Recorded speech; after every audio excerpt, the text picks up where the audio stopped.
Адзін быў шчырым камуністам і прайшоў праз нямецкія канцлагеры.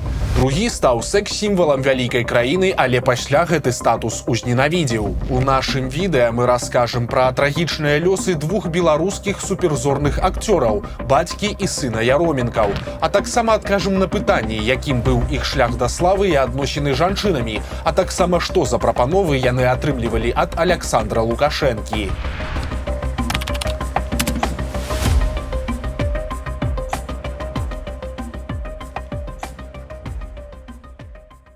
У 1995 годзе кінастудыя «Беларусь фільм» выпусціла стужку пад назвай «Сын за бацьку».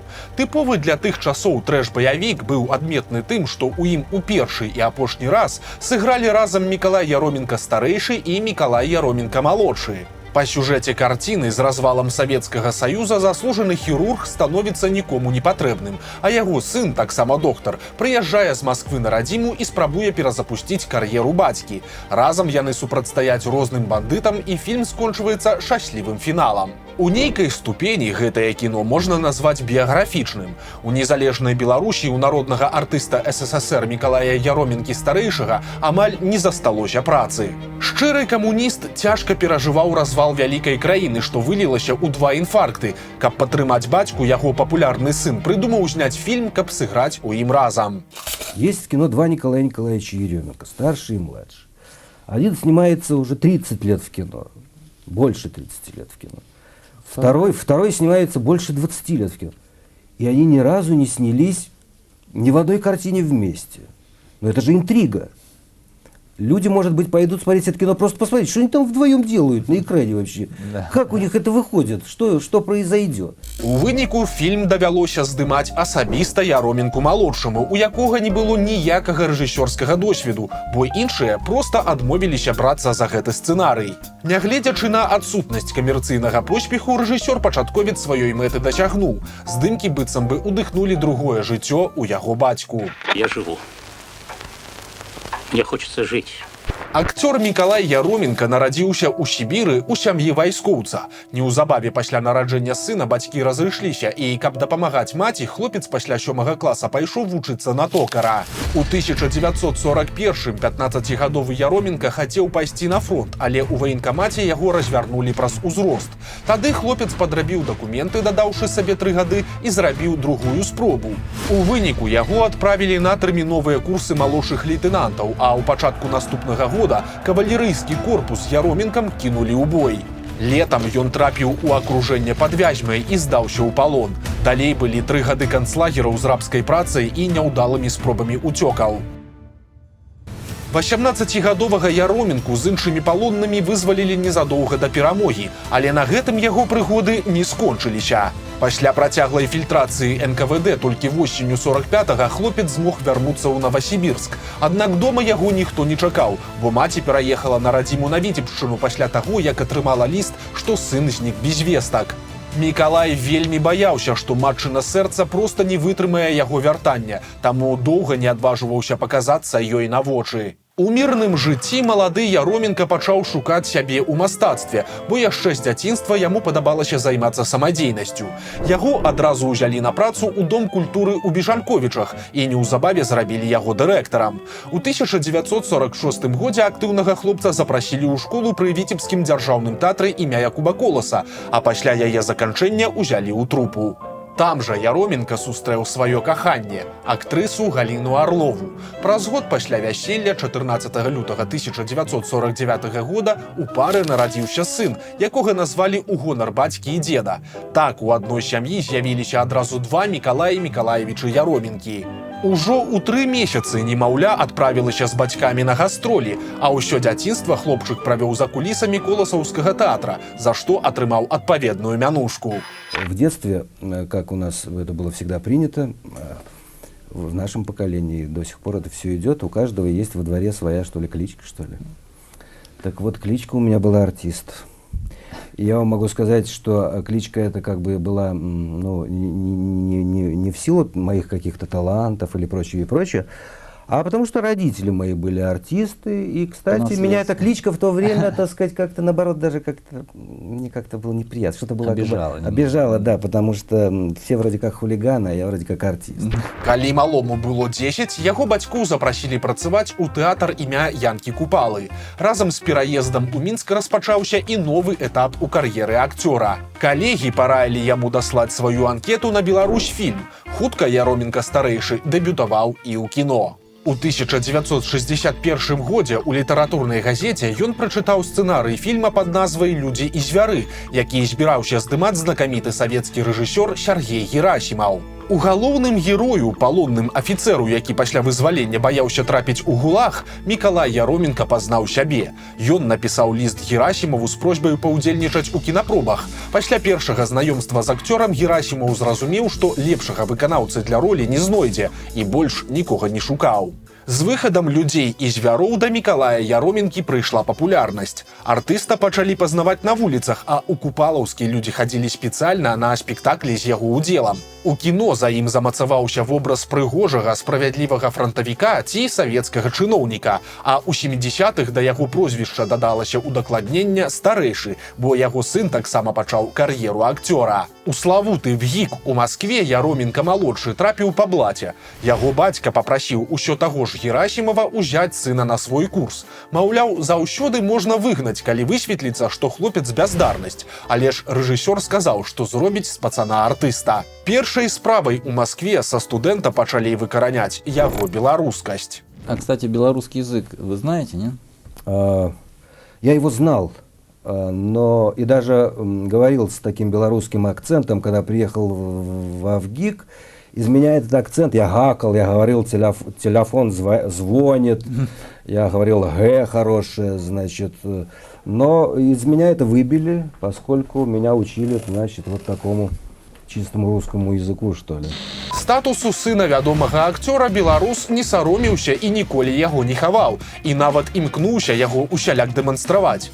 Часта прагульваў заняткі, хуліганіў і круціў раманы са сваімі аднакурсніцамі. Аднойчы бацькі прыехалі да Яроменкі-малодшага ў інтэрнат і аслупянелі ад колькасці пустых бутэлек у пакоі сына. Такое вось студэнцкае жыццё. Аднак Сяргей Герасімаў здолеў знайсці падыход да самазакаханага маладзёна. Рэжысёр зразумеў, што Яроменку трэба часцей хваліць і што гэта ўзбуджае ў ім дзікую энергію. Таму студэнт граў ва ўсіх пастаноўках, якія яму прапаноўвалі, а ў 20 гадоў дэбютаваў і ў кіно.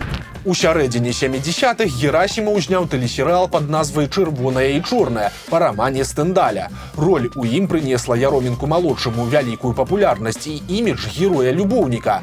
Прыхільніцы дасылалі яму мяхі лістоў, а сам ён жартаваў, што ў яго такі лёс, бо ён нарадзіўся 14 лютага і яму спрыяе святы Валянцін. Але ж на момант выхаду фільма акцёр ужо быў сем'янінам. Ён ажаніўся з кабінетнай работніцай ВГИКа Верай Титовай, дачкой высокага савецкага чыноўніка, і хутка ў сям'і нарадзілася дачка. Папу зовут тоже Николай Николаевич Еременко, я тоже Николай Николаевич Еременко.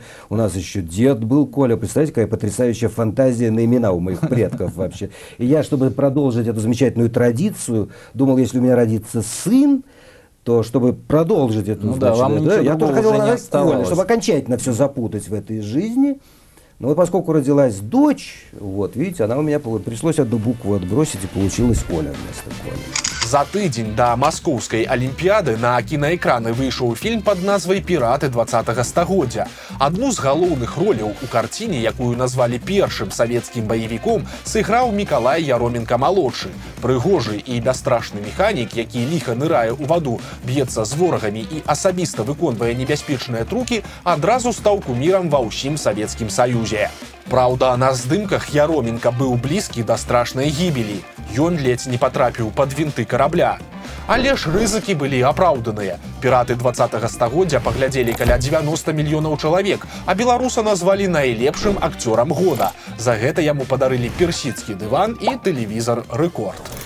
Надо сказать, что я, конечно, пережил много неприятных моментов в том смысле, что поклонники красного и черного писали мне гневные письма осуждения за то, что как вы решились после таких высот искусства опуститься до такого, значит, низкого жанра, как они считали. Яроменко насалоджваўся славай і ў застойныя часы мог дастаць усё, што заўгодна. Так, напрыклад, ён купіў «Мерседес», які ў СССР мелі адзінкі, а таксама задавальненнем карыстаўся увагай да сябе. Аднойчы да яго ў кватэру нехта пазваніў. Акцёр, які быў дома з сябрамі, пабачыў на парозе незнаёмую дзяўчыну, якая шукала нейкую Марыю Іванаўну. Ён упусціў госцю да сябе, бо быў упэўнены, што гэта чарговая прыхільніца знайшла такі спосаб узяць аўтограф. Але ж аказалася, што дзяўчына па імені Тацяна проста памылілася адрасам, а акцёра проста не пазнала, бо глядзела зусім іншыя фільмы. На наступны дзень Яроменка павёў сваю новую знаёмую ў кіно, прычым адразу на піратаў 20-га стагоддзя. Перакладчыца Тацяна Масленікава выйшла з кінатэатра закаханай у акцёра, хаця яна была замужам і ў яе быў маленькі сын. Дзеля рамана з акцёрам яна падала на развод, але яе новы мужчына ў адказ не спяшаўся рабіць тое ж самае. Яроменка ў сваю чаргу паставіў умову. Ён забяспечвае каханку сынам грашыма ў абмен на маўчанне. Масленікава пагадзілася, а ў 1990 годзе нарадзіла акцёру пазашлюбную дачку Таню, якой ён даў сваё прозвішча. Тое, што артыст жыве на дзве сям'і, не было таямніцай ні для кога, нават для афіцыйнай жонкі. Але абедзве жанчыны Мікалая Яроменкі трывалі і іншыя яго раманы на баку, бо не маглі без яго жыць. Адзіныя, ад каго артыст хаваў сваё жыццё, гэта яго бацькі. Сын баяўся прызнацца ім, што не стаў такім жа шчаслівым сем'янінам і верным мужам. Аднойчы ён паспрабаваў расказаць бацьку пра другую жонку і дачку, але той скончыў размову адной фразай: «Яроменкі сваіх жонак не кідаюць».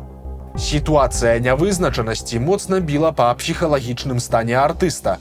Да ўсяго іншага ў 90-е банальна стала менш працы. Яроменка малодшы, якому ўжо было за 40, узненавідзеў вобраз героя-любоўніка, які перашкаджаў яму здымацца ў іншых амплуа. Свой душэўны боль ён пачаў заліваць алкаголем. Аднойчы на вакзале Яроменка сустрэў сябра дзяцінства.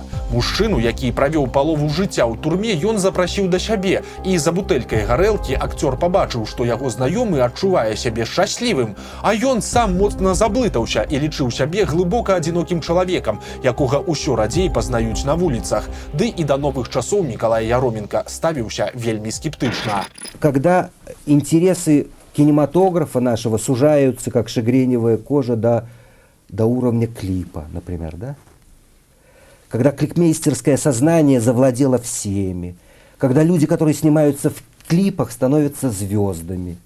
Братцы, это черти что. Я не верю своим глазам, что это правда. Это наяву так происходит. Эти люди звезды.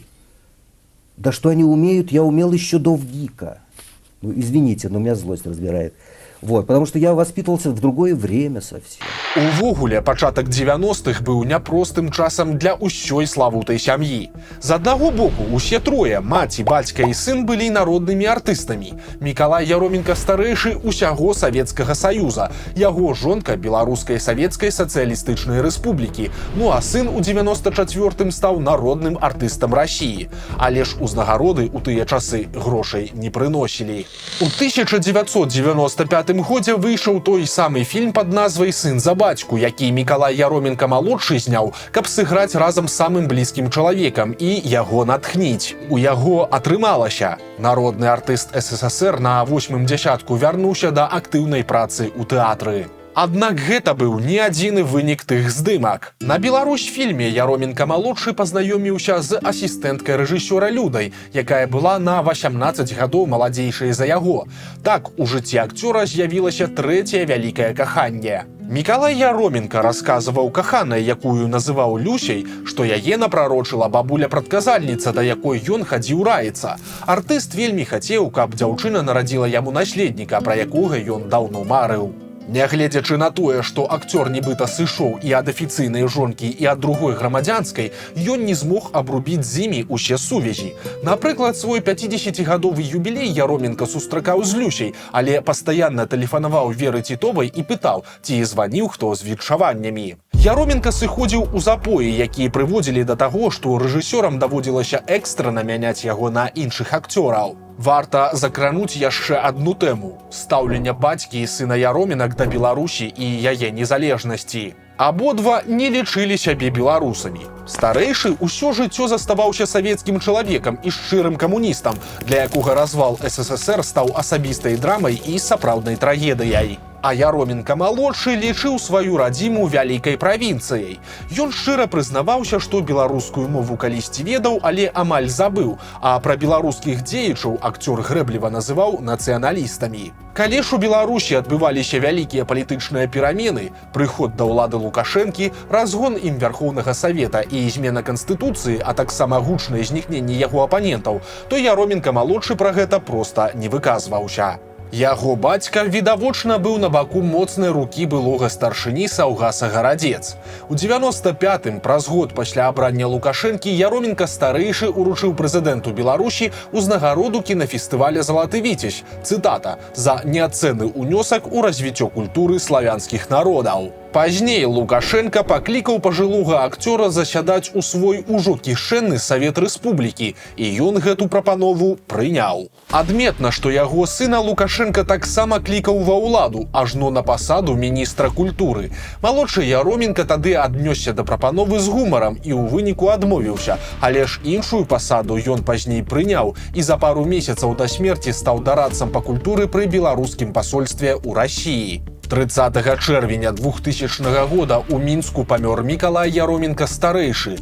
Развітанне з ім праходзіла ў Купалаўскім тэатры, якому артыст аддаў больш за 40 гадоў жыцця. На цырымонію прыехаў і асабіста Аляксандр Лукашенка, якога акцёр-камуніст пры жыцці моцна падтрымліваў. Для Мікалая Яроменкі-малодшага смерць бацькі была моцным ударам, але ў той жа час нарэшце можна было больш не баяцца яго аўтарытэту. Праз 25 гадоў шлюбу акцёр развёўся з жонкай Верай і купіў кватэру ў Маскве, адрас якой амаль ніхто не ведаў і куды ён перавёз з Мінска сваю маладую каханую. Здавалася, што і ў творчасці для Яроменкі наступіў новы перыяд. Яго запрасілі здымацца ў дарагі праект, які павінен быў стаць хітом. Гэта быў серыял «Брыгада» пра 4 сяброў бандытаў. Беларус граў бацьку аднаго з галоўных герояў Космаса Халмагорова, але да прэм'еры серыяла, які стаў культавым і праславіў яго акцёраў, Яроменка так і не дажыў. Ён пачаў выпіваць 9 мая на любімае свята свайго бацькі-франтавіка. Свежая рана ад страты не дазволіла спыніцца, і ўсё перайшло ў працяглы запой. Ноччу 25 мая 2001 года Мікалай Яроменка страціў прытомнасць, але хутка прыйшоў у сябе. Ён забараніў сваёй сужыцельцы выклікаць хуткую дапамогу і камусьці званіць, бо не хацеў, каб яго бачылі п'яным. Люся пабаялася нешта рабіць насуперак яго волі. Увечары таго ж дня да Яроменкі прыехаў знаёмы нарколаг. Ён вырашыў, што стан акцёра выкліканы алкагольнай інтаксікацыяй, ператамленнем і імавернай дэпрэсіяй. Доктар паставіў кропельніцу і на ўсякі выпадак застаўся на ноч. Аднак Яроменку станавілася толькі горш. Раніцай прыехала хуткая дапамога, але медыкі адмовіліся яго забіраць, бо той быў п'яны, і яны ў выніку з'ехалі. Прадзюсар брыгады змог дамовіцца, каб беспрытомнага акцёра шпіталізавалі ў Боткінскую бальніцу, дзе яму паставілі дыягназ шырокі інсульт. Люся дазванілася ў Мінск да маці артыста і расказала ёй шакуючую навіну. Галіна Арлова тэрмінова выехала ў Маскву, і калі жанчына прыехала ў бальніцу, то пабачыла ў рэанімацыі голага сына з перавязанымі рукамі, які дыхаў праз апарат штучнай вентыляцыі лёгкіх. Дактары паведамілі маці жудасную інфармацыю. Мікалаю Яроменка засталося жыць не больш за 3 гадзіны. Яго маці страціла прытомнасць і спаўзла па сценцы, а калі яе адкачалі, то жанчына проста села побач з сынам і размаўляла з ім, пакуль той не сканаў. Так, Арлова менш чым за год страціла 2 самых блізкіх людзей, прычым на момант смерці яе сыну было ўсяго 52 гады. Развіталіся з акцёрам адразу ў 2 гарадах – Маскве і Мінску. Мікалая Яроменку прапаноўвалі пахаваць у Расіі, дзе ён быў народным артыстам, але сам ён хацеў ляжаць побач з бацькам на ўсходніх могілках у сталіцы Беларусі. На развітанне прыйшлі ўсе 3 галоўныя жанчыны ў жыцці Яроменкі – афіцыйная жонка і 2 грамадзянскія, якіх маці акцёра пасадзіла каля труны. Галіна Арлова толькі тады даведалася, што ў яе ёсць другая унучка Таня, якой было ўжо 11 гадоў. Праз некалькі дзён пасля пахавання, каб ускласці кветкі на магілу малодшага Яроменкі, прыехалі Пуцін і Лукашенка. Галіна Арлова перажыла мужа і сына на 20 гадоў. У апошнія гады яна практычна не выходзіла на сцэну, але заставалася найстарэйшай актрысай купалаўскага тэатра. Арлова шмат расказвала пра сваіх блізкіх, якіх яна называла «мае яромы», а таксама, што абедзве ейныя унучкі, якія жывуць у Маскве, гэта іх працяг. У лютым 2021 года Галіна Арлова прыйшла на сустрэчу з Александром Лукашэнкам у Купалаўскі тэатр, адкуль за паўгода да таго на знак пратэсту сышоў практычна ўвесь калектыў. Актрысе на той момант было ўжо 92 гады. Арловай не стала 21 жніўня таго ж года. Яе пахавалі побач з мужам і сынам. Але пасля здарылася непрыгожая гісторыя. Каб пахаваць Галіну Арлову у адной магіле з мужам і сынам, быў дэмантаваны супольны помнік акцёрам Яроменкам. Гэта Купалаўскі тэатр зрабіў без узгаднення са сваякамі нябожчыкаў, таму яны катэгарычна адмовіліся фінансаваць рэстаўрацыю манумента. Больш за 2 гады на магіле народных артыстаў стаяў адзін сціплы крыж. У выніку тагачасны міністр культуры Анатоль Маркевіч загадаў выдзеліць грошы з тэатральнага фонду. Цяпер на адноўленым помніку ёсць імёны ўсёй сям'і – бацькі, маці і іх сына.